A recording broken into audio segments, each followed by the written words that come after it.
Boa noite, internet, boa noite, Brasil. Eu sou o Cris Dias. E se alguns episódios atrás eu falei que era um programa mais do que especial, tal, quando a gente falou do Portas Fechadas, hoje é um outro programa de um outro jeito especial, porque normalmente eu faço um blá aqui abrindo o programa, eu apresento a pessoa que vai estar aqui comigo, e aí é uma entrevista, não sei, eu faço uma série de perguntas.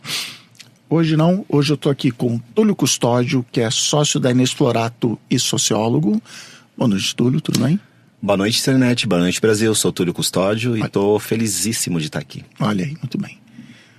Por que eu apresentei o Túlio hoje? Porque eu conclamei o Túlio aqui para me ajudar, um pedido de ajuda isso aqui, para desatar vários nós na minha cabeça, porque a gente vai falar de como ser um novo homem, de novas... Aí vai ter surra de chavão aqui hoje, tá? Novas masculinidades, desconstrução e tal. Porque na minha cabeça, e eu falei pro Túlio agora há pouco que o programa ideal é terminar em 5 minutos. Ele falou, não, viagem da sua cabeça, está tudo resolvido, vambora. Mas é um programa sobre narrativas, é um programa onde eu quero falar de masculinidade, portanto de masculinidade tóxica, de machismo, de feminismo e tal, mas eu não quero que seja a gente fique só no que tá fazendo errado, o que tá fazendo certo. Eu quero a próxima coisa. Então, o que passa pela minha cabeça? Existe durante, sei lá, praticamente não, durante toda a história da humanidade, homens dominaram, criou-se o patriarcado, tudo isso está aí, não preciso explicar para ninguém, está todo mundo vivendo. E uma expressão que eu gosto muito, que vem sendo usada há muito tempo, é o machismo é ruim até para os homens, né? Até algum tempo eu via gente achando que não, que era bom para todo mundo, e eu já achava mesmo, não, tá, mas beleza. E aí com a internet, eu já falei várias vezes aqui no programa que, para mim, eu ainda considero que a internet tem um saldo positivo, porque ela deu voz a muita gente que não tinha voz. Nesse processo, muita gente não só começou a levantar a voz e dizer que essa masculinidade, ou machismo, ou patriarcado estava errado, como homens começaram a virar e falar assim, sim, é verdade, isso precisa mudar. Então entramos no que eu chamo da fase de desconstrução da masculinidade, do que significa ser homem. E aí, por que eu trouxe surra de estatísticas aqui? A maioria delas eu tirei do documentário Silêncio dos Homens, que é produzido pelo Papo de Homem, que o Túlio participou. Então, por exemplo, 83% das mortes por homicídios e acidentes no Brasil tem homens como vítimas. Homens vivem 7 anos a menos que as mulheres por uma série de motivos, desde violência até não cuidar da própria saúde, porque achar que cuidar da própria saúde não é coisa de homem. Para mim é mais impressionante. Homens se suicidam quase 4 vezes mais que as mulheres. E esse número, todos esses números são do Brasil, nos Estados Unidos é bem igual. E aí tem um estudo que fizeram nos Estados Unidos, pegaram as cartas de suicídio dos homens que se mataram, e a última palavra mais usada nessas cartas era worthless, sem valor, inútil e tal. Então existe toda essa pressão em cima.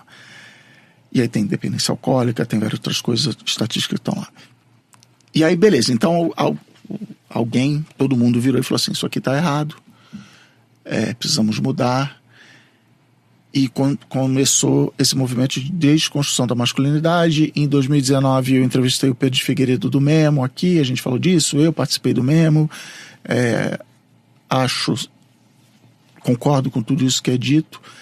Só que aí, talvez em reação, ou que a direita, o tradicionalismo, os conservadores, viraram e fizeram o que eu considero a definição do que significa ser homem. E que eu já vi alguns autores resumirem numa palavra muito boa, que é o cara durão. É o cara durão. Cara que não chora, que tá sempre procurando briga, tá dando cadeirada ou recebendo cadeirada, e que, famoso, até aí tudo bem, coloca todas as pessoas que não se enquadram nisso, inclusive outros homens, numa posição secundária.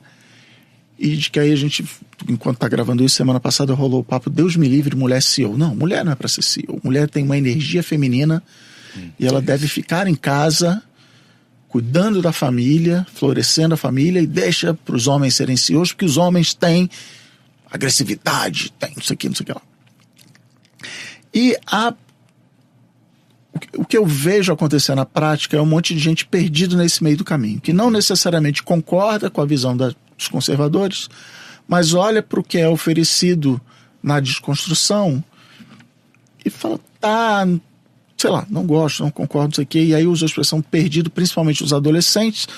Tem uma filha que agora está com 18 anos, começou a adolescência na pandemia, e o termo científico é elas comem os meninos com farofa, assim. Os meninos estão perdidos, não sabem como agir. Na conversa que eu tenho com pais e mães, comprova-se isso. E isso porque estudam numa escola super descolada. O diretor ano passado chegou a contar pra gente, eles fazem redações lindas. Então, por exemplo, um dos subprodutos dessa confusão que eu estou descrevendo, que é a confusão da minha cabeça, é o esquerdomacho. Um cara que no papel, nas redes sociais, não, é isso aí e tal.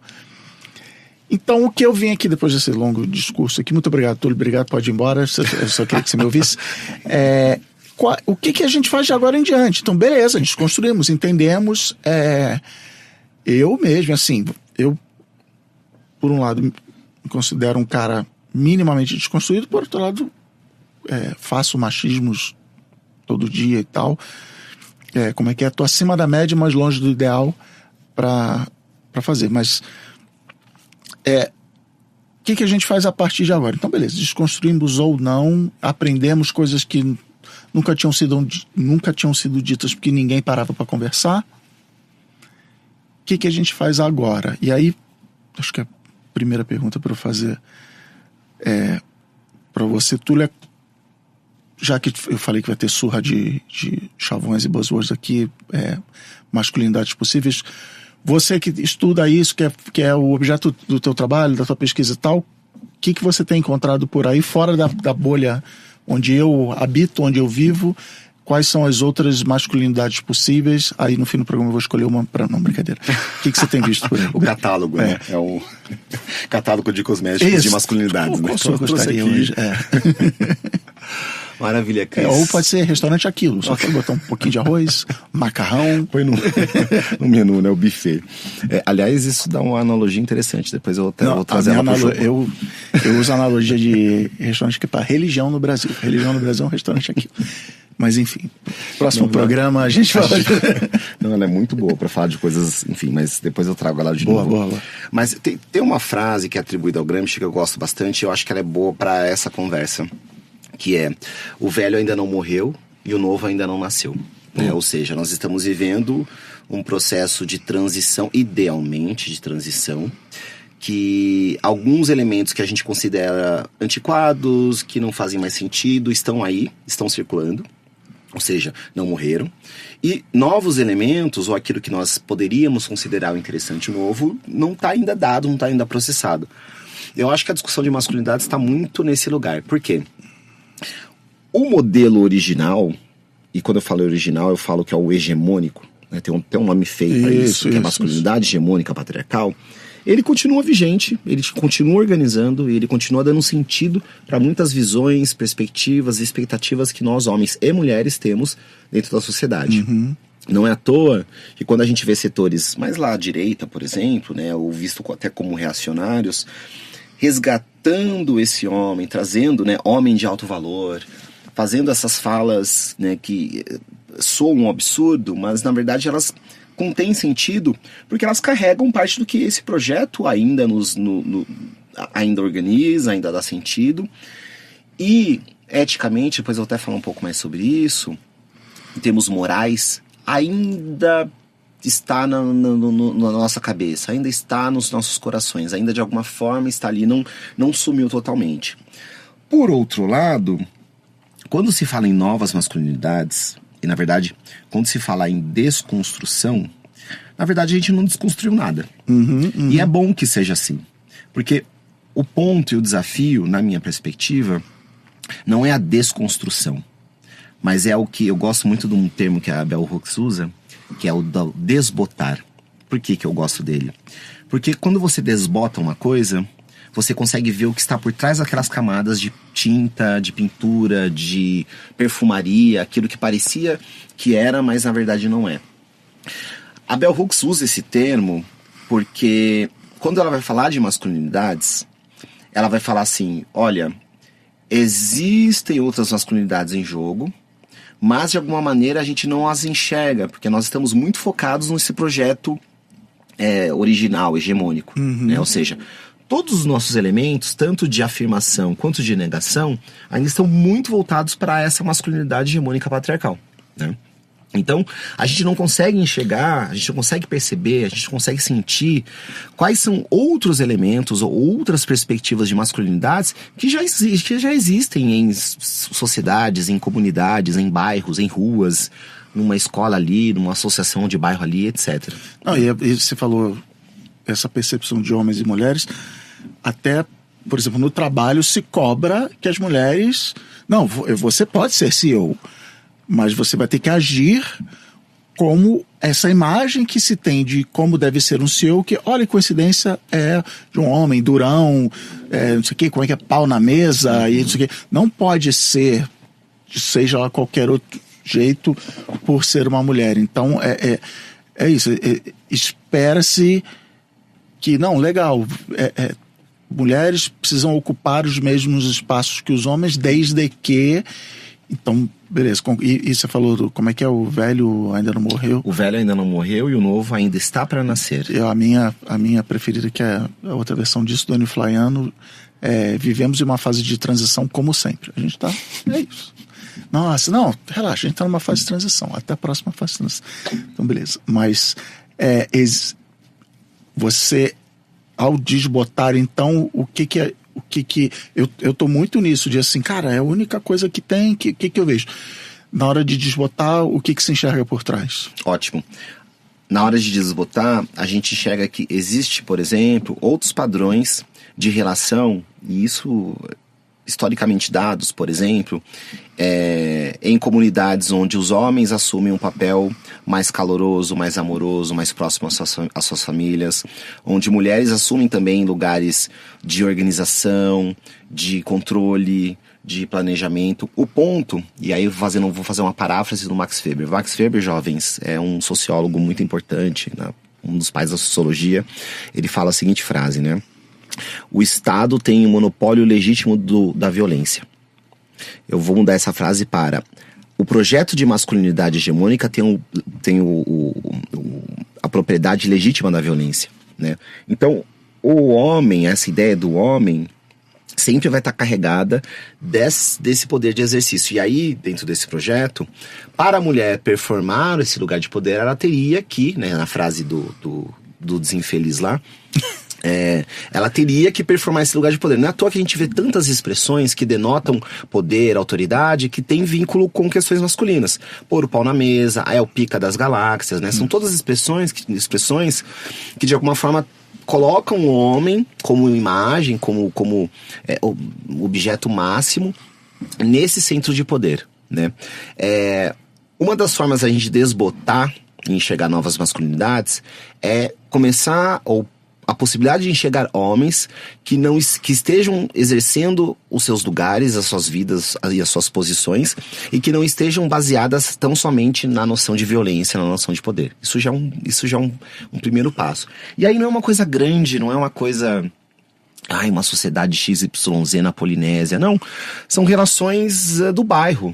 Né? Por exemplo, homens que se organizam para poder ficar com seus filhos... para fazer determinada atividade, uma atividade física, ou levá-los para o parquinho, ou levar eles para passear. Né? Eu acho que até homens que, por força de um divórcio, precisam metade dos dias da semana ser a família inteira, ser o pai e a mãe. Continuar sendo pai e levar na escola, fazer o que, enfim, as tarefas que tradicionalmente eram divididas, a mulher na cozinha, né? Os meninos trazem refrigerante, os meninos trazem salgadinho. Tem que levar os dois agora. Tem que levar os dois, é isso. Então, mas quais são... de novo, a minha preocupação de não parecer que eu estou passando pano, mas assim, existem... Porque a minha preocupação, já que estamos falando de narrativas, eu quase escrevi na minha newsletter hoje, não acredito em fatos, só acredito em narrativas. Eu falei assim, hoje eu não vou escrever isso. A narrativa é de que isso, e eu concordo com a narrativa da desconstrução, que é que você acabou de falar, violência é o caminho errado, porque é ruim para todo mundo, principalmente para quem está do outro lado da violência, e a gente precisa deixar que o sinônimo de homem seja isso, o cara que bate, que dá um murro na cara do outro no fim do debate, ou que dá uma cadeirada para defender a honra da sogra. Mas quais são os valores masculinos? Por que eu estou insistindo nessa história de narrativa? Porque para mim, quando você vira para um adolescente ou para um adulto e fala, você deveria ser mais assim, e nessa lista vem atributos que o projeto hegemônico de patriarcado estabeleceu como femininos, há uma resistência. Com certeza. Você tem que trocar a fralda dos seus filhos. Tem que trocar, mas peraí. E o que eu sinto falta nessa história são as coisas do tipo, não, mas olha só, isso aqui é uma coisa extremamente masculina e boa. Porque os conservadores pegaram esse projeto. Tá aqui, o projeto está estabelecido, tá o manual escrito, compre em qualquer livraria, leia e tal. Quais são os valores masculinos positivos, vamos chamar assim, de novo, sem passar pano, assim. Claro. Para quando a gente for construir as próximas narrativas, em vez de dizer só diminua isso, até falar, aumenta isso aqui é homem pra caramba, faz isso aqui que vai ser legal pra todo mundo. Existe algum ou não? Eu diria que não. Mas o ponto não é porque são masculinos e todos os atributos masculinos são negativos. É uma ordem inversa. Atributos que têm alguma conexão com a noção de poder e de autoridade foram atribuídos ao masculino contra atributos que são vistos como de um lugar de inferioridade e sujeição, né, de estar num lugar inferior, menor, foram atribuídos a elementos femininos. Então, eu inverto a sua pergunta, porque esse é o ponto e essa é a grande dificuldade desse novo que ainda não, né, que ainda está por nascer, né? Porque não é sobre resgatar o lado bom do masculino, é sobre tirar essa noção, uma visão moral de que existe um lado bom e um lado bom e um lado ruim do feminino e do masculino. É levar para um lugar, e é difícil isso porque parece não só romântico como abstrato e até cristão, que é olhar para o humano. Ou seja, o que nós humanos, nos atributos bons e ruins, precisamos para viver, conviver, nos cuidar e prosseguir a nossa vida. E aí vem todos os elementos. Cuidado, responsabilidade, sim, proteção, etc e tal. Muitos desses atributos que são força, vontade, né, um senso de, digamos assim, de direção, etc e tal. Muitos desses atributos, mesmo que positivos, eles foram negativados porque eles foram relegados para o lugar do feminino.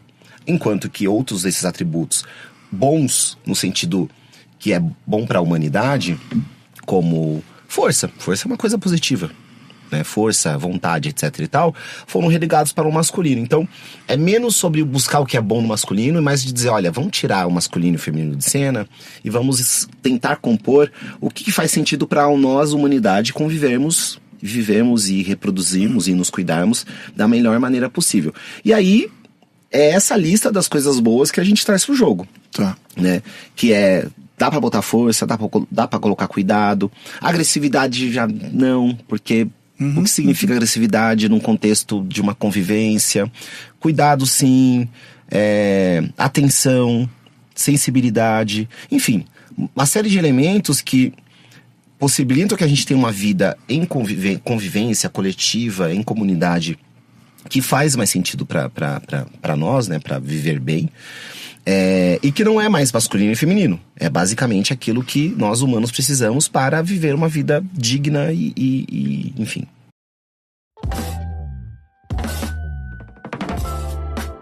pausa rápida aqui para lembrar que essa semana agora, quarta-feira, dia 6, sexta, dia 8 e depois na segunda, dia 11, o meu curso onde eu vou ensinar todas as minhas técnicas de contar histórias para você aplicar no trabalho. É o Apresentar Show, o curso para todo mundo que em algum momento no trabalho precisa apresentar ideias, relatórios, defender algum ponto de vista, né, naquela reunião. É muito mais do que um curso de como montar PPT legal. É uma visão narrativa, uma metodologia para você contar histórias que informam e vendem.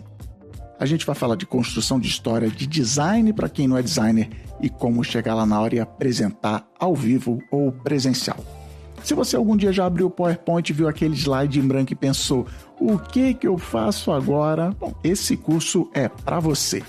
Vão ser 3 aulas ao vivo, a gente conversando, participando, mas se você não conseguir assistir alguma aula, tudo bem, elas vão ficar gravadas. Mas não dá mole não, é nessa semana agora, dias 6, 8 e 11 de novembro, 7 da noite, as famosas 19 horas. Passa então no boanoiteinternet.com.br/curso para se inscrever. boanoiteinternet.com.br/curso é o endereço do Apresenta Show, como fazer apresentações corporativas que são um espetáculo. Mas eu gosto dessa sua abordagem porque um problema muito grande que se tem nesse tipo de discussão é pegar qualquer item dessa lista que você falou e o Scott Galloway, um podcaster, professor e sei lá, pensador americano, ele tem falado muito, ele tem ido em muitos programas de televisão americano falar disso até no contexto da falta de figura paterna que muitos jovens têm e adultos têm e tal, e que gera todas aquelas estatísticas que eu falei. Então, eu vou dar uma lista aqui que ele falou, boa, mas já puxando pro problema que eu captei quando você falou isso, que é ser homem significa proteção, servir aos outros, ser forte, iniciar contato com os outros e encarar riscos. E eu concordo com essa lista, mas qual o problema, de novo, por isso que é um problema de narrativa? Que se tem uma mulher aqui na mesa, ela vai falar assim, não, mas mulheres tomam riscos. E eu gosto de citar, mulheres são fortes, mulheres são não sei o quê. Então eu gosto e concordo, e estava tendo essa conversa ontem com a Ana, de que, é preciso tirar essa carga de que esse valor é masculino ou feminino, de que é valor humano, ainda entendendo que, né, é a definição da biologia. Você encontra um bicho completamente bizarro e você não sabe quem é o macho e quem é a fêmea. O macho é o que o gameta vai, é um gameta menor que vai ao encontro de um gameta maior que fica parado. Professores de biologia me matem depois dessa. Então você tem, mas assim, eu sou muito, muito contra toda a justificativa dos conservadores que falam assim, na natureza é assim. Cara, na natureza não tem podcast, não tem televisão de LCD, não tem Wi-Fi. Tá? Então assim, a gente escolhe. Nem o conservadorismo existe. Nem o conservadorismo, não tem dinheiro, não tem governo, não tem nada. Então, se a gente pode escolher as partes da natureza que a gente ignora, a gente pode escolher isso também. Mas enfim, porque eu quero voltar numa coisa que você falou, em cima do valores masculinos e tal, que é uma coisa que toda hora está na minha cabeça, que é isso. Como diria George Constanza, we live in a society, vivemos numa sociedade onde cuidar da família e da casa e fazer a comida, a coisa mais básica que a gente precisa para viver, é visto como ruim. Você perdeu, você vai fazer. Você perdeu o jogo da sociedade, você faz a comida, e eu vou ser CEO, vou fazer criptomoedas, eu vou fazer foguete fálico, não sei o quê, e são valores invertidos, mas sei lá, esse aí então é que eu não sei mesmo como é que resolve. Só me abraça e vamos, e fim do programa e tal. Não vou nem transformar em pergunta para você, mas essa. E eu vejo isso, homens falando para mulheres, assuma essa posição inferior, porque eu ganho mais que você, e mulheres almejando, e tudo bem, almejo, só não acho que é legal. Não, quero ter o direito de ser, tem que ter o direito de ser CEO, mas não é isso que vai resolver, e é uma inversão de valores. Eu acho que a gente devia ter outros valores, mas aí tem um escritor que eu esqueci o nome que falava: é mais fácil imaginar o fim do mundo, fazer um filme sobre o fim do mundo, do que imaginar o fim do capitalismo. Total, Mark Fisher. Quebrar, olha aí, foi ele mesmo que falou, que também tem essa, já. Não, foi ele. Enfim, não sei nem se faz sentido tudo isso que eu falei pra você. Não, super faz. Vou só pegar um gancho, uma coisa que você falou antes, que eu acho importante de remarcar, né? Principalmente pelos esses discursos que são, né, proferidos pelos chamados conservadores, que, na verdade, muitas das vezes são reacionários. Isso. Né? Até porque tem uma coisa uma nota de rodapé importante aí pro público, que é, quando a gente tá falando em conservador, a gente está falando em pessoas que entendem que não importa o que seja feito, os elementos que organizam o status quo precisam ser mantidos. Isso significa que o conservador é uma pessoa que sim vai promover mudanças, porque ele entende que essas mudanças são fundamentais para a manutenção do status quo. Ou seja, na forma como a estrutura daquela sociedade, daquela comunidade, etc e tal, está acontecendo. Então não é alguém que vai ficar parado no tempo, ou vai ficar pegando um espelho do passado para usar isso como uma referência daquilo que precisa ser mantido. Quando você dá essa descrição, eu penso no Partido Comunista Chinês, que está mudando, que está fazendo isso aqui com o objetivo de manter o status quo, que é o Partido Comunista Chinês. Não é porque tem muitos comunistas que são conservadores, com certeza. Olha aí. Esse é o ponto. Já o progressista é aquele que entende que as mudanças, ou até a manutenção das coisas, precisam acontecer para transformações se darem. O olhar não é a manutenção, mas sim a transformação. Pois bem, aquela coisa de trocar a roupa do armário, né? Isso não serve mais, outra coisa vai servir.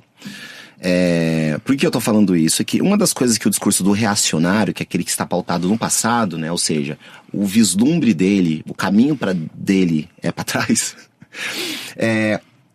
tende a associar elementos que são culturais à natureza. E é isso que parece, muitas vezes, nos discursos dessas pessoas, algo muito legítimo.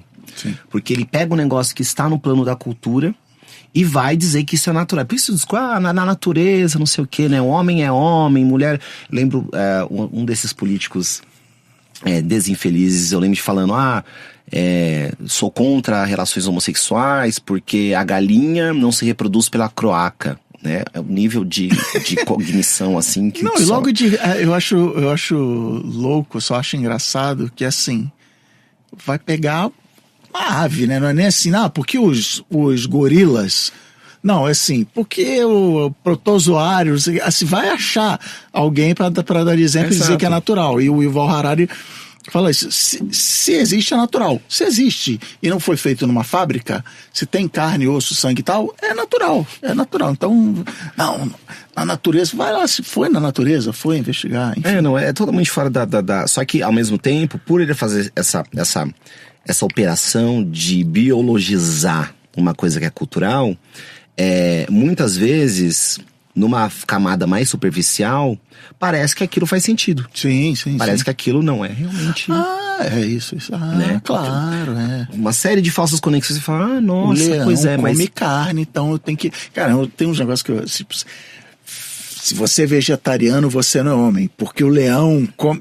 Esse tipo de coisa, né? Essas falsas conexões, né? A linguagem técnica, falsos silogismos que, assim, não tem relação nenhuma com a lógica, não tem relação nenhuma com a realidade, mas isso acaba colando. Então, tem esse elemento, né? Que esses discursos, eles parecem muito palatáveis e aderentes, porque boa parte do que eles estão fazendo é biologizando ou tentando naturalizar coisas que são totalmente culturais e que podem ser vistas, revistas, discutidas, reorganizadas e, enfim, isso é uma coisa que já tá no jogo.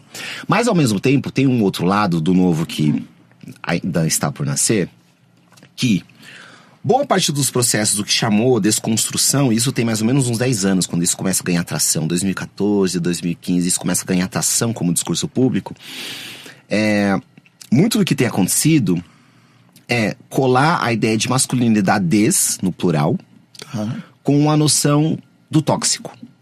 Tá. E aí é onde, né, pra usar as expressões da natureza, né, a vaca vai pro brejo. Por quê? Porque a vaca vai pro Brasil. Não, Porque, primeiro, perde-se a dimensão de que as críticas a uma ideia de masculinidade tóxica é uma crítica a um projeto específico, esse é o hegemônico do velho que ainda está por morrer. E quando você faz essa aproximação, as pessoas começam a vincular que tudo que é vinculado ao masculino é tóxico. Só que aí, elas não saem daquela operação que eu falei agora há pouco, que não é sobre buscar o positivo no masculino, mas é sobre eliminar essas divisórias e categorias que de alguma forma prendem a gente nesses lugares morais. Só que se ela só entende que é possível discutir o masculino a partir do ruim, a partir do tóxico, ela também não sai desse lugar. Perfeito. Ou seja, não há uma desconstrução. Por isso estou nessa cadeira aqui conversando com você. Perfeito. Não há uma desconstrução. E aí começa a ser uma série de maus entendidos, confusões, problemas de entendimento, falta de conexão. E nessa história onde as narrativas, eu concordo muito contigo que a questão das narrativas é muito importante, porque, nota de rodapé, narrativa, isso a parte da antropologia explica, a narrativa, ela constrói um mito. E mito não é uma mentira, o mito é um sentido de prática. É aquilo que vai dar sentido, vou tomar, vou levantar essa xícara e tomar a água, Existe um mito que organiza o sentido dessa minha prática. Então não é uma mentira, é aquilo que dá orientação. Então as narrativas, elas fazem isso. As narrativas, elas vão dar sentido para práticas que nós vamos ter numa determinada realidade, sociedade, etc e tal. Então as narrativas que começam a se instituir a partir dessa desconstrução da masculinidade tóxica, elas partem e muitas vezes elas chegam num lugar ou partem de um lugar que não vai para lugar nenhum. E aí, obviamente, a galera fica perdida. E aí, aquele discurso da natureza, o discurso da dominação, que é perpetrado pelos reacionários, traz respostas, porque são discursos que eles conseguem operar numa camada de superficialidade que é muito fácil, é muito simples. O que qualquer questão que envolva humanidade, sociedade, cultura, etc e tal, vão ser questões complexas. Vão ser questões que vão exigir camadas. Se a biologia não me ajudar, eu meto uma religião no meio e pronto. Aí dúvida, em caso aí resolve mais ainda, porque aí você vai pro lugar numa perspectiva de dogma, não é nem de fé, mas de dogma. Isso. De que é assim, o quadrado é esse, daqui não passa, daqui não sai, é por aí. Então, que também é uma forma de naturalização dos discursos. Não é à toa que muitos desses reacionários se conectam com algumas religiões específicas justamente para forçar mais ainda a mão em relação a essas ótimas. A quantidade de coisas que Jesus faz por aí, você fala assim, Jesus não estava nem pensando nisso. Jesus é a favor de armas, Jesus é contra gays, Jesus quer morte de não sei o quê. Sim, gente, só que no fundo é isso. Você pega uma caixinha vazia, constrói um molde, e dentro desse molde cabe tudo, que é basicamente esse processo de dogmatização e naturalização que os discursos reacionários fazem. Eles fazem isso com Jesus, mas também fazem isso com o homem, faz isso com a mulher, faz isso com o pobre, faz isso com o rico e assim sucessivamente. Mas deixa eu só voltar aqui nessa distinção que você faz entre conservador e reacionário. O que você chama o que é ser conservador para você? O que é ser reacionário? O conservador, por exemplo, vai entender que existem transformações quando a gente pega a discussão de gênero, por exemplo. O conservador, ele vai entender que existe uma série de transformações que precisam ser feitas naquela sociedade. Exemplo, equiparação de salário. Tá. Mulheres poderem ser CEOs, mulheres ocuparem mais cargos na carreira política. Virar presidente, isso. E virar presidente, etc e tal. Porque são relações justas, mas que mantêm a distinção de masculino e feminino. Perfeito. Ponto. Mulheres podem ser mais, quando você fala, 50% da empresa tem que ter, na liderança tem que ter homens e 50% mulheres, essa visão, ela também pode ser atribuída ao conservador. Porque, basicamente, ainda existe masculino, ainda existe feminino, faz sentido que essas desigualdades elas não sirvam mais para a sociedade, então vamos fazer mudanças aqui para que essa caixinha continue funcionando. Tá. O reacionário não. O reacionário vai falar, lugar de mulher é na cozinha, homens que têm que ser CEOs, mulheres não devem estar na política, mulheres não devem assumir cargos de não sei o quê, aquele mundo de besteirada, enfim. Que eu acho que é besteirada, e acho mesmo.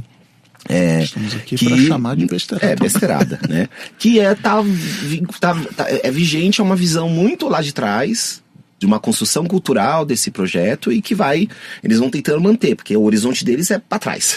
Sim. O horizonte deles não é para o futuro, é esta que tá aqui atrás, né?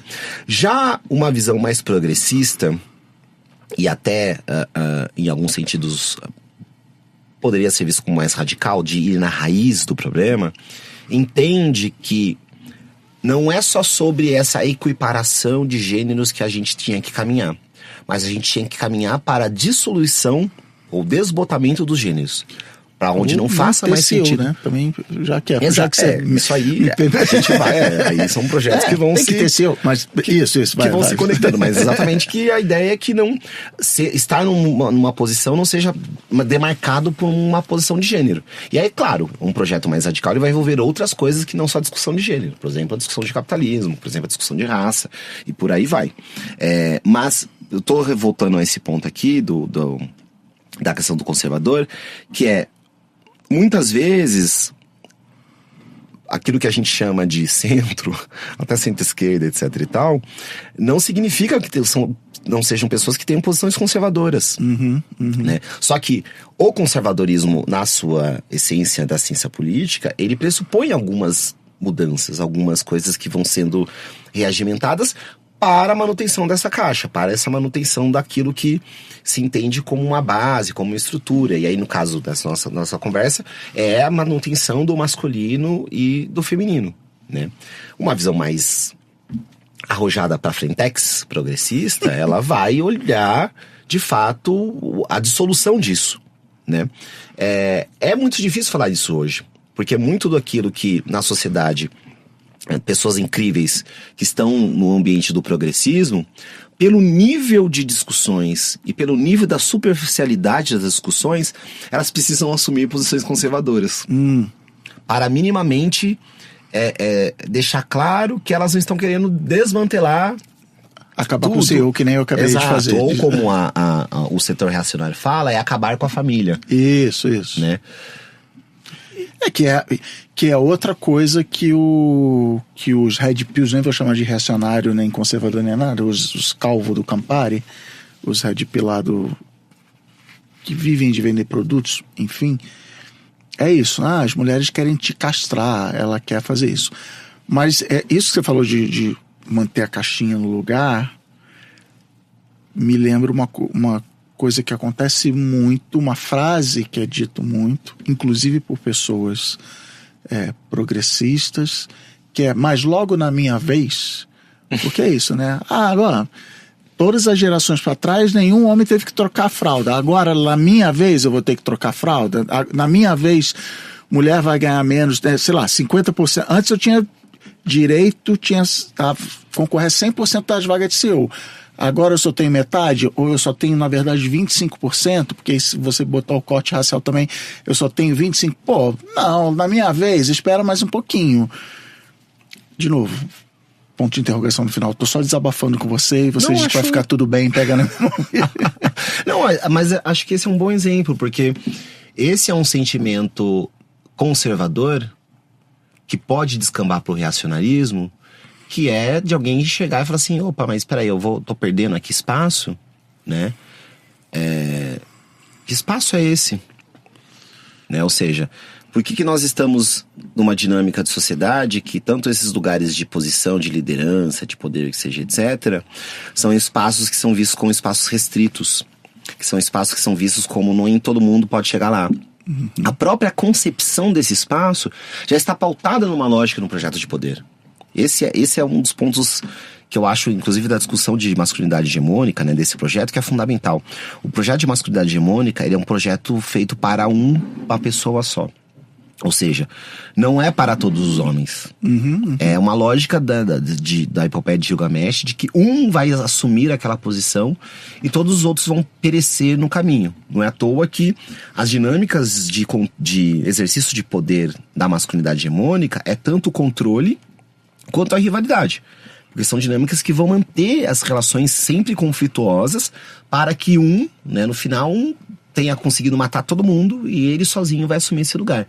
essa é uma noção que está regindo, inclusive, a forma como a gente vê política, como a gente vê empresas, mercado, capitalismo, a forma como a gente vê a organização na família, até a relação entre amigos, uma relação afetiva amorosa, né? De quem está por cima e quem está por baixo.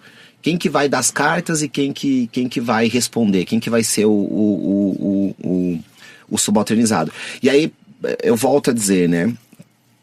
Se torna um problema complexo e se torna a construção de uma narrativa mais complexa, principalmente para o novo que está por nascer, porque a gente precisa construir outras diretrizes para organizar este lugar, este mundo, esse tipo de relação que nós queremos entre nós para viver e viver bem, né?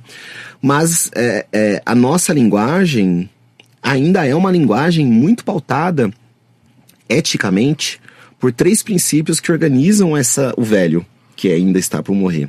O primeiro é o princípio da polaridade, ou do binário, ou seja, existe um ou outro, né? Um é tal, assado, né? Então, polos, né? As coisas elas acontecem em polos, 0, 1, masculino, feminino, negro, branco, etc. Gordo, magro. A segunda coisa é que esses polos eles estão organizados numa lógica hierárquica, ou seja, por mais que a gente, né, brise os lemas da modernidade, igualdade, liberdade, fraternidade, há sempre uma hierarquização, que é inclusive colocada até como natural, né, entre os polos. Então, um é superior ao outro. Um está dominando o outro. Um está numa posição de liderança em relação a outro polo. E o terceiro elemento, que é o mais trágico, que é, a partir dessa hierarquização, existe a possibilidade do polo superior exercer violência, exercer uma linguagem de violência e de aniquilação sobre quem está no ponto inferior de subjugação. E de aceitação de que isso é normal e faz parte dessa... Exato. E isso é uma organização, por isso que eu uso a palavra ética, moral, que está conduzindo a nossa forma de ver o mundo, de ver as coisas. Tem um documentário de um filósofo chamado Slavoj Žižek, que ele se chama Guia Pervertido da Ideologia. E é muito interessante que ele pega um filme dos anos 80, um filme de terror, que é um filme de um cara chamado John Nada, que ele acha uns óculos e ele descobre que esses óculos, na verdade, permitem que ele enxergue quem são os alienígenas que estão entre nós. Só que ele não enxerga só os alienígenas. Ele enxerga o que está por trás, por exemplo, das mensagens de publicidade. Então ele olha um outdoor e aí, ao invés da propaganda do refrigerante, está escrito obedeça. Ele olha para uma loja, uma roupa, ao invés da roupa ele vê lá, compre sem compulsivamente. Exato, odeie seu corpo, etc e tal. Esse documentário, com 15 minutos, já estava desgraçado da cabeça, querendo desligar a televisão. Não, é maravilhoso. E eu gosto muito dessa perspectiva, que tem a ver com o que eu estava falando desses 3 pontos, que é, ideologia não é um filtro que a gente coloca, mas é a nossa forma de perceber introjetada do mundo. Então a gente precisa colocar um filtro para conseguir tentar superar essa visão, para poder enxergar além. E aí ele usa a analogia desse filme, eu acho, de uma forma brilhante para falar disso. Então o nosso lugar de ver o masculino e o feminino está completamente tomado por esse projeto de masculinidade hegemônica patriarcal. Então, por mais que a gente tenha discursos ou fale da desconstrução, etc e tal, a gente ainda opera na lógica da binariedade, da hierarquização e da aniquilação. Então, para construir esse novo projeto, a gente precisa de novas lentes. Né? E talvez é aí que esteja a grande dificuldade.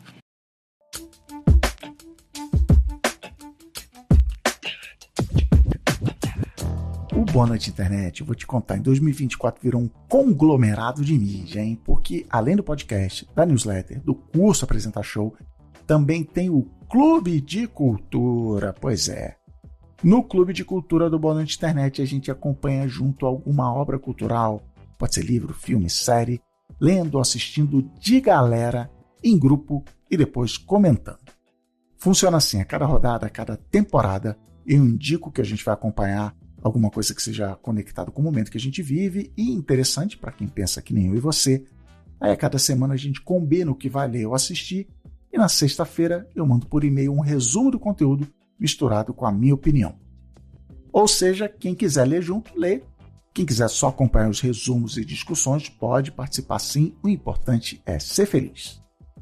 Se você já apoia o Boa Noite Internet, parabéns, você não precisa fazer mais nada para entrar no Clube de Cultura. é ficar de olho no seu e-mail ou ir no site. Se você ainda não apoia, olha aí a sua chance, porque essa semana começou a nova temporada do clube com o novo livro dele, Yuval da Massa, Yuval Noah Harari. É o Nexus, uma breve história das redes de informação da Idade da Pedra à inteligência artificial. O primeiro resumo comentado já está lá no boanoiteinternet.com.br, liberado para todo mundo, mesmo quem não apoia, para você entender como é que funciona. É só acessar boanoiteinternet.com.br/clube para ver como é que é. Vem com a gente nessa, vem pro Clube de Cultura Boa Noite Internet.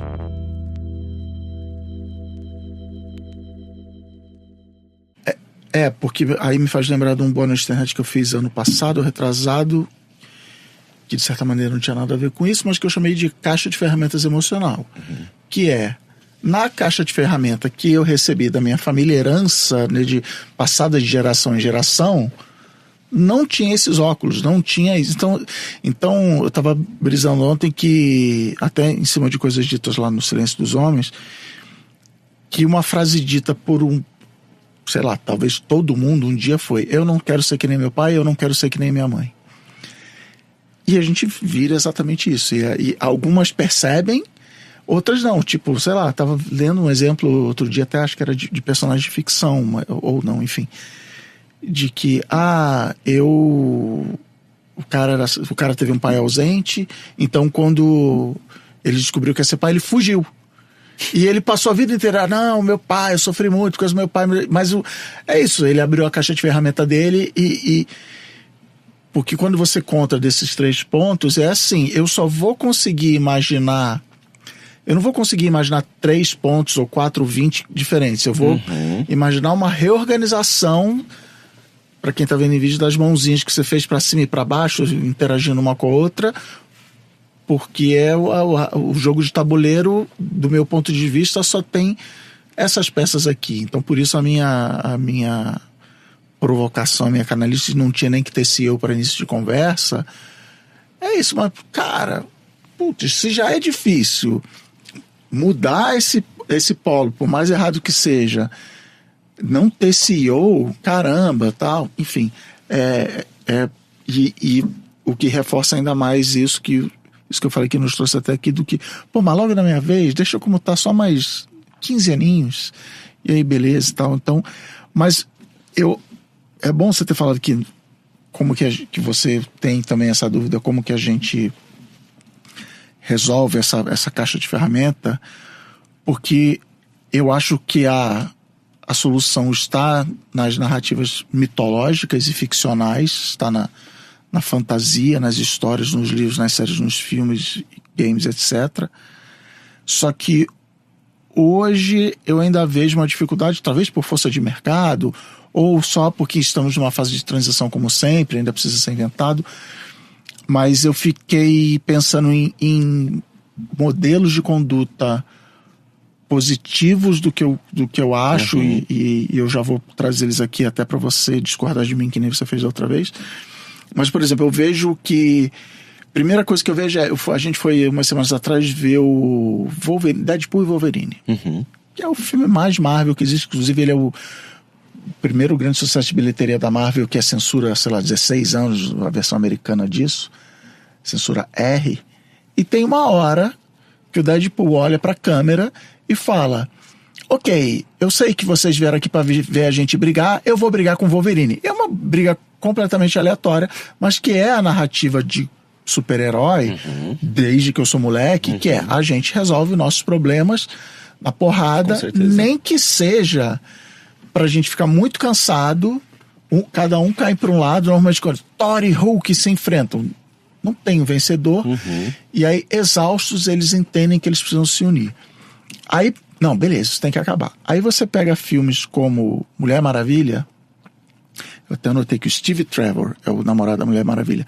Ele vira um donzelo em perigo. Ele não tem essas... Não, tá, qual o papel do homem? Não. Ela fala assim: relaxa, eu vou enfiar porrada em todo mundo, eu vou me comportar exatamente como um homem, e você fica aí no seu papel de mulher ruim, mulher mal feita, sendo o donzelo em perigo. Então, gera resistência de um lado, do moleque que tá vendo e fala, não, eu quero ser, eu vou ver o filme do Super-Homem, não vou ver o filme da Mulher Maravilha. Quem foi ver também, não sei se pegou a mensagem que seria legal. E até mesmo nos filmes onde os heróis têm dúvidas, insegurança, sei lá, Homem-Aranha é um grande exemplo. Dúvida, o que eu faço, os meus poderes, como é que eu uso, ensina a responsabilidade. O Homem-Aranha, ele é bem onde eu quero chegar, que é um bom exemplo, assim, cara, com grandes poderes vem grande responsabilidade. Puta história legal. Mas ele ainda assim, ele é o herói, é o Gilgamesh lá que você falou, é ele derrota tudo no final, inclusive é ele que tem que chegar às conclusões por conta própria, mesmo que alguém diga, tem um discurso expositivo, ele vai falar, entendi, eu preciso de ajuda, eu preciso aprender a pedir de ajuda, por favor, alguém me ajude e tal. Então, essa é a minha pira de narrativa. E eu vejo alguns raros exemplos indo para o outro lado. Na minha cabeça, Senhor dos Anéis é um bom exemplo, porque é um filme de guerra. Não por acaso, porque o Tolkien lutou na guerra, e ele não tem nada a ver com a guerra, ele nega, mas, enfim, ele está errado sobre ele mesmo. Não. Mas é um filme que fala de lealdade, o primeiro livro, o primeiro filme se chama Fellowship, a Sociedade, a Irmandade do Anel. Estamos aqui nessa, a gente vai salvar o mundo dessa desgraça, sem ser... Frodo, para mim, é o meu personagem preferido, porque ele não é o predestinado, ele não é filho de ninguém, ele é tipo sobrinho adotado, ele não tem nada, ele podia ficar, no início do livro, assim, cara, fica aí, me dá, fica aí, relaxa, e ele vira e fala, não, eu vou, e todos os companheiros e tal, e o cara, o Boromir, que é corrompido pela toxicidade literal do anel, ele morre, então assim, eu acho um exemplo de conduta bem legal, mas normalmente o que você tem é o que você falou, tem vários homens brigando pelo topo. Os outros dos filmes são um alívio cômico. Não, você não é Homem-Aranha. Eu também esqueci o nome dele, anotei o nome aqui, o amigo do Homem-Aranha, o Ned Leeds. Não, nem todo mundo nasceu para Homem-Aranha. Você pode ser o Ned Leeds, que é literalmente motivo de piada. Ele tá lá para fazer a gente rir. Então, ninguém vê o filme, sei lá, ninguém, né? Um exagero, mas nenhum moleque vê o filme e fala, eu quero ser o Ned, eu quero ser o Miles Morales, eu quero ser o Peter Parker. Então, até ou quando Robin. vem... beleza, o Robin, tá aí, uma boa. Até quando a gente fala assim, não, legal, o Homem-Aranha agora é negro, é o Miles Morales. E pra nova geração, isso é um fato, o Homem-Aranha é mais... Mas ele ainda é o cara que tem que resolver tudo sozinho, não sei o que lá. Enfim, obrigado por ver o meu TED Talk. Quais são os modelos de conduta que você vê por aí que funciona, ou até você dizer, não, eu acho que não é na ficção que se resolve isso, é, sei lá, na sala de aula, não sei como é. Eu acho que é legal você trazer a questão da ficção, porque para mim a ficção ela já traz um ponto problemático que é fundamental pra gente talvez começar a debulhar essa história, que é o superpoder. Nenhum ser humano tem superpoder. Boa. Né? Essa ideia de que esse superpoder, na vida real, por exemplo, pode estar associado à cor, pode estar associado ao gênero, pode estar associado ao dinheiro, pode estar associado ao lugar onde você mora, etc e tal, que são reproduções concretas das fantasias do superpoder de voar, do olho que mata, da garra que não sei o que, etc e tal, enfim. Seres humanos não têm superpoderes, ponto. Então, desatrelar um lugar de distinção, de diferenciação, de superioridade que seja, de uma noção de superpoder, acho que talvez já é um caminho interessante. Porque, no fundo, as pessoas, por essas narrativas, por mais legais que sejam e interessantes e tal, em termos de entretenimento, elas vão sendo levadas, né, quando você... Aí, nem Marvel, mas quando a gente pensa nos filmes do Chuck Norris, Charles Bronson, que eu até adorava ele depois de saber que ele abandonou a família, o Steven Seagal, enfim. Desse cara que ele não tem concretamente superpoder, mas ele tem um superpoder, porque ele sai batendo em todo mundo com uma faquinha. O superpoder dele é ser homem. Isso. Né? E quebra todo mundo, não sei o quê, quebra braço. Então, assim, essa lógica do superpoder sempre vai conduzindo a gente a para ser essa pessoa ideal melhor, e geralmente um homem, eu tenho que ser o superpoder. Discurso que, inclusive, também, né, por exemplo, as críticas que alguns feminismos fazem para o chamado feminismo liberal, tem muito a ver essa lógica do superpoder, né? Dessa mulher que ela quer fazer tudo, ela faz tudo, mas ela faz tudo numa lógica do superpoder, num lugar de dominação, etc e tal, que não quebra os elementos, que mantém, né, os lugares de reprodução e de domínio de gênero, porque no fundo é uma que acende e não todas, né? Não é um projeto coletivo, etc. Então, eu acho que a primeira coisa que eu chamaria atenção é a coisa do superpoder. E o superpoder, de um jeito ou de outro, ele foi dado. Por isso que eu falo que eu tenho um conflito interno muito grande com o filme da Pixar, Os Incríveis, que eu saí do cinema adorando o filme, e eu virei assim, não, peraí, o vilão do filme, qual é o slogan do vilão do filme? Quando todos forem supers, ninguém será super. E o herói do filme, o Senhor Incrível, ele passa basicamente o filme inteiro dizendo assim, eu sou super poderoso e a sociedade tem que se adaptar a mim. Eu prendi o ladrão. Você destruiu um prédio, você não sei o quê. Mas, cara, vocês que se adaptem ao meu superpoder. Conservador. E o vilão é o cara que fala assim, eu vou criar uma máquina que ele ia dar superpoder pra todo mundo, não é nem ia tirar o poder, todo mundo ia ser super, e ele não tinha poder, ele era o fã do Senhor Incrível, e o Senhor Incrível falou, você nem é super, você é um garoto com uma bota com mola. Então assim, até o xingamento dele e é isso, que cara, você não nasceu com superpoder, cara, não posso fazer nada, eu nasci, a aranha me mordeu, não mordeu você, então para piorar o que você falou, ainda a predestinação é uma coisa que sempre me pegou. E aí tem o herói sofrido. Não, eu sou filho do Darth Vader, mas eu não quero ser filho do Darth Vader. Isso me corrompe. Isso aqui eu não quero seguir com o negócio da família e tal, não sei o quê. Mas, enfim, então aí... Beleza. Então, qual é outros caminhos que você... pra gente... preencher essa caixinha de ferramenta. Tirar o superpoder de jogo, sem dúvida. Na verdade, o segundo, né, que é o primeiro que eu já falei, era elencar uma série de atributos que a gente entenda como fundamentais para a reprodução da nossa vida, no bem viver, no viver bem, né? Eu falei força, eu falei cuidado, eu falei atenção, sensibilidade, enfim, elementos que são fundamentais para as relações, para as conexões, para aquilo que de alguma forma faça sentido, né, para viver bem. Talvez uma terceira coisa, e aí mais especificamente entre os homens, seja além da história do superpoder, mas eu acho que esses papos estão conectados, é de sair da dinâmica do eu e ir para a dinâmica do nós. Nossa, demais. Porque eu chamo de epidemia do individualismo. Exato. Né? Essa ideia de que no fundo é um pouco esse resquício do superpoder, né? Porque eu, homem que tive acesso à desconstrução da masculinidade, vou ser um homem melhor, tenho um selinho aqui de macho desconstruído, etc e tal, e que continua reproduzindo, porque ainda está operando na lógica ética, né, dos 3 princípios lá, que eu falei atrás, e continua causando uma série de estragos, de violências, de destruições, porque acha que uma andorinha faz verão, né? E a sabedoria popular já nos ensinou, uma andorinha não faz verão. Ela talvez seja um anúncio de uma primavera, mas ela não faz verão. Então, mudar a lógica para nós, entendendo que nós somos animais que vivem em sociedade, que precisamos nos organizar em conjunto e para fazer as coisas minimamente acontecerem, né?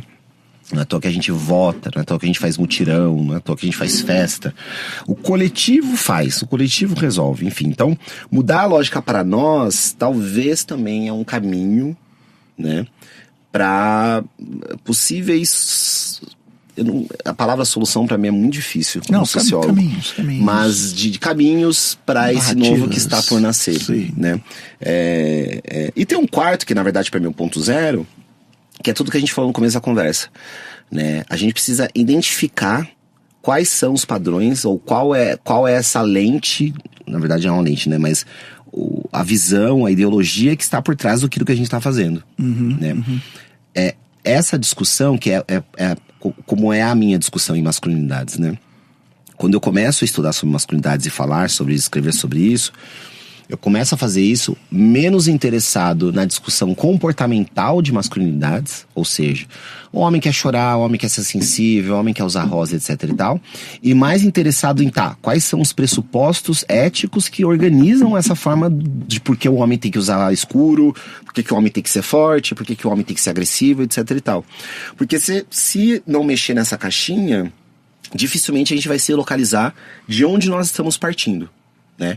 Então, para mim, esse é o zero da lista. Entender o que está acontecendo, entender o que está organizando a nossa cabeça, organizando nossas expectativas, que inclusive é onde mora muito o sofrimento masculino. Sim. Né? As taxas de suicídio, diversos trabalhos na psicanálise, por exemplo, mostram. Tem um especial que eu gosto muito da Susana Muscati, que ela chama de desamparo identitário, que ela consegue mostrar como a violência masculina, estudou homens que cometeram violência doméstica, como que a violência masculina está mais associada ao fato desse cara querer ser homem do que ele bater porque ele é homem. Sim. Né? Ou seja, a loucura, né?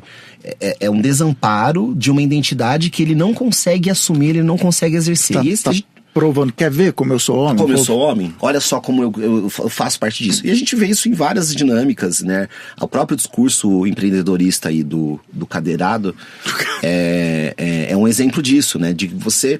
Aliás, esses discursos, mas aí se era para uma outra conversa, mas muitos dos discursos do capitalismo atual, ele tem se apropriado desse desamparo identitário para constituir narrativas ilusórias, ou, para usar a expressão grega, né, o canto da sereia, né?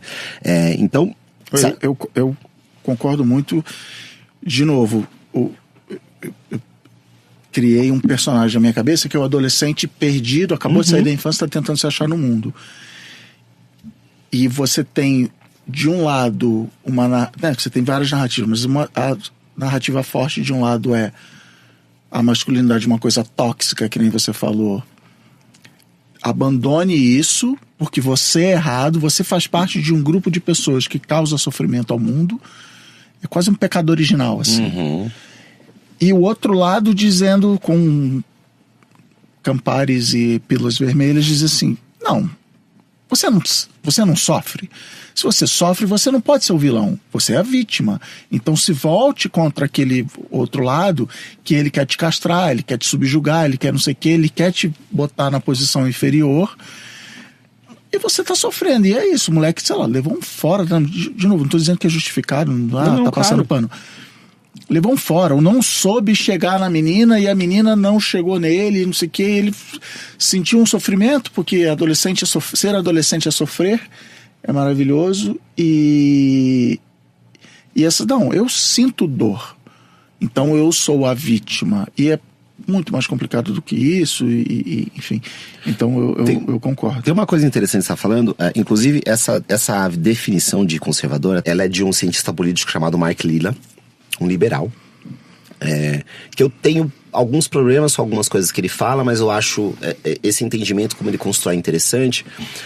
Mas eu estou trazendo ele aqui de novo porque tem um elemento do para trás dos reacionários que ele usa, que é a ideia de revolução, que ajuda a gente a entender algumas coisas que andam acontecendo em termos de narrativa, que na visão do Mark Lilla, e as minhas discordâncias estão inclusive quando ele pensa nos revolucionários progressistas, de uma certa limitação do que ele está enxergando, principalmente, além de outras coisas, mas ele diz que tanto, que é um pouco teoria, enfim, depois a gente começa a teoria da ferradura, então, mas o ponto ele diz assim, né, os revolucionários para a Frentex, eles estão pensando em tudo que existe hoje não está bom, precisamos construir um novo mundo para frente.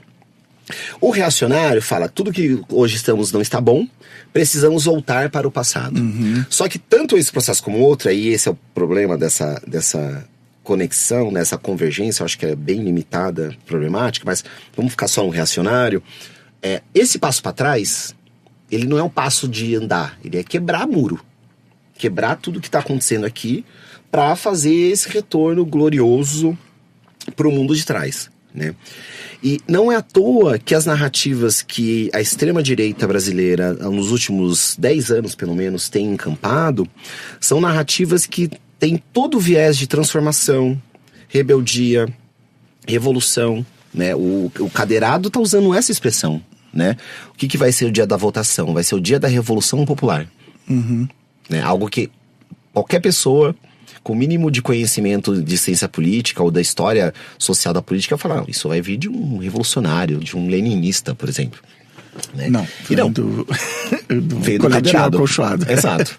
Então, o Yuval Harari, ele fala, numa entrevista que eu ouvi um tempo, ele fala assim, o progressista é o pé que pisa no acelerador, o conservador é o pé que pisa no freio. Para dirigir um carro, você precisa das duas coisas. O problema é que o mundo está tão louco que aí você falou, o conservador quer mudar tudo e o progressista está falando, não, calma. E aí é isso, acidentes de trânsito sociais. E é assim, é 100 por hora para de ré. Né? É isso. Assim, desgovernado.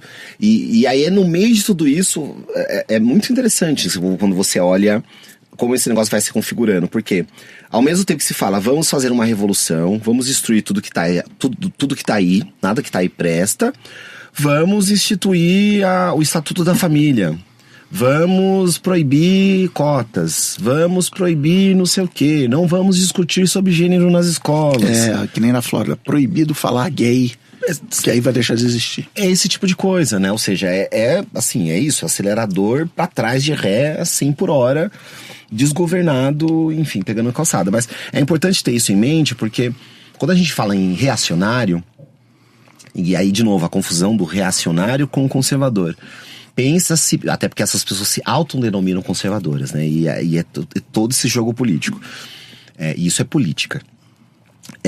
Falar em reacionário não significa falar uma pessoa que está parada no tempo. É uma pessoa que usa o passado como métrica para a revolução. Revolução com aspas, né? Mas para essa destruição de muros, de estruturas, de transformação, etc e tal, que é muito diferente de alguém que está parado no tempo. As pessoas não estão paradas no tempo. Quem melhor domina a internet hoje, quem são eles? Isso. Quem domina as novas linguagens de conexão com essa juventude, etc, são eles. Quem que institui, por exemplo, novos modelos, vamos chamar assim, novos modelos de masculinidade a partir do projeto de masculinidade hegemônica patriarcal, são eles. A gente não aprendeu, eu 40 anos, eu não cresci ouvindo homem de alto valor. Sim. Eles estão falando isso agora. Mulher de alto valor, homem de alto valor. Olha como as coisas vão. Isso é uma criação nova, mas de uma coisa que encampa um projeto lá para trás. Então, assim, essa inovação revolucionária, com muitas aspas, tá, jovens que estão ouvindo esse podcast? Estou fazendo aspas aqui a todo momento. Essa inovação revolucionária, ela está no lado dos reacionários, que vão quebrar muros agora, mas para voltar lá para trás, né? E a gente tem que ter atenção nisso, porque às vezes parece que não, realmente esse cara tá dando um salto que ninguém imaginou, né? Porque essa é a natureza do reacionarismo, né? Não é uma coisa que tá ali parada no tempo que você vai falar, o cara não avançou, não, ele avançou para trás. Mas essa história que você falou do cara que quer provar que é homem, me lembra de uma coisa. A gente tá fazendo aí o clube de leitura, não, a diretora vai me bater, clube de cultura urbanas de internet, e nesse mês que a gente está gravando aqui é o livro 4.000 Semanas do Oliver Burkeman. Quando esse programa for já será outra coisa, mas ele cita a ética de trabalho protestante do Max Weber de um jeito que eu não tinha visto, simplificado, porque ele é jornalista, é para o público como eu, que ele fala que os calvinistas disseram assim: você já nasce com o seu destino decidido, escrito, escolhido por Deus. E aí você que está lendo esse livro agora pensa assim, tá, então por que quem é calvinista vai trabalhar pra caramba se já está decidido se eu vou para o céu ou se não vou? Porque ele quer agir para os outros, para Deus e até para si, assim, não, o cara que é escolhido por Deus, ele trabalha muito, porque é fácil. é fácil para ele trabalhar. Ele não sente preguiça, dor, tédio. Ele só trabalha. Então eu vou trabalhar mais ainda para provar, não só para Deus, provar para mim. De noite eu botar a cabecinha no travesseiro e falar, não, eu sou um escolhido, porque eu trabalhei pra caramba. Perfeito. Então toda essa construção que você está falando, ela aí do Elon Musk. Outro dia um cara tweetou, sei lá, o Threadou, Bluecetou, de que o Elon Musk é prova de que dinheiro não traz felicidade, poder não traz felicidade, nada do que se almeja traz felicidade. Agora deu certo, agora eu cheguei lá. O cara tá cada vez mais lelé, porque é isso, ele tá buscando esse ideal calvinista, ou de eu vou agir desse jeito, e a consequência automática disso é a felicidade que eu tanto almejo. No caso do Elon Musk, é o abraço do papai que ele almeja, mas enfim. E aí me lembra outra história também, que mais um bônus que eu vou falar do Testes Blumenau. No Testes Blumenau, uma das pessoas que eu ajudei na preparação foi a Juvi Chagas.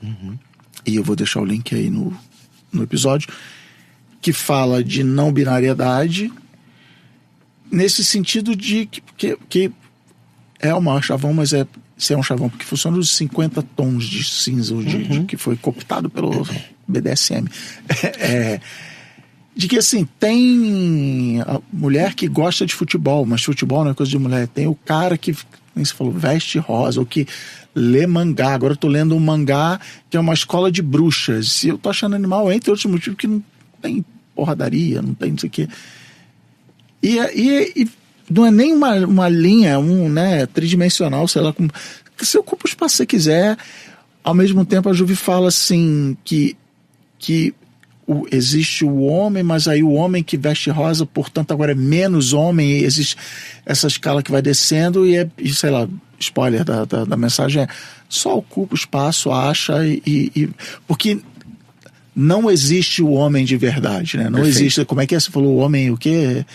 De valor? Homem de valor? O homem de alto valor. Homem de alto valor. Não existe homem de alto valor.